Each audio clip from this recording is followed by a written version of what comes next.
సంతోషంతో చప్పట్లు కొడుతూ జీవజలమా ఆత్మనాథుడా ఎండని నది వలె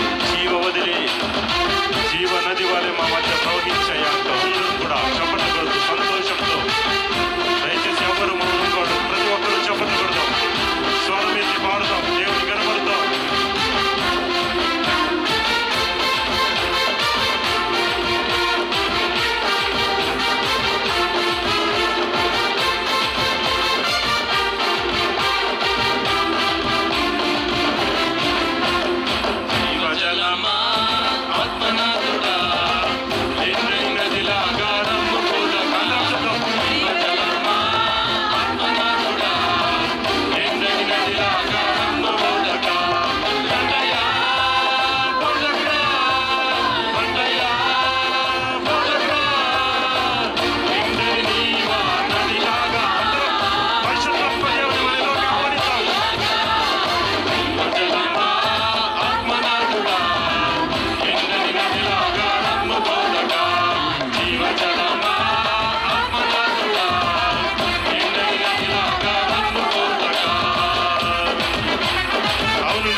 చోటెల్లా ఆరోగ్యమే, ఆ నది పారు చోటెల్లా ఐశ్వర్యమే, ఆ నది పారు చోటెల్లా సమృద్ధియే కదయ్యా.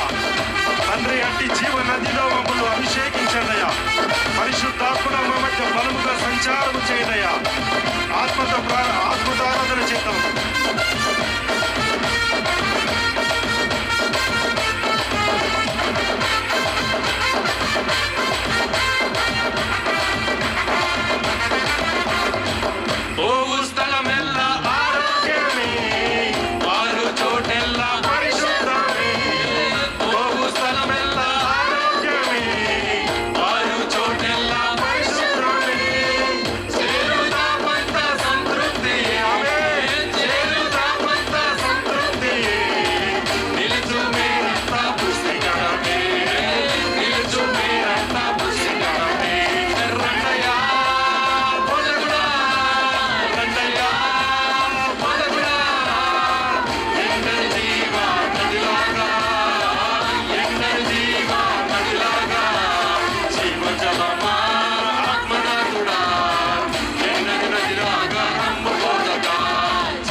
ధారాళముగా ఆహారం అనుగ్రహిస్తూ దాని ఆకులన్నీ ఔషధముగా వాడబడుతుందట. మనం కూడా ఔషధము వలె అనేకుల గాయాలు మాన్పే బిడ్డలుగా మనం కూడా అనేకులకు ఆశీర్వాదకరంగా దేవుడు మనల్ని ఆశీర్వదించబోతుండగా తండ్రి వందనాలంటే దేవుని ఆరాధిద్దాం.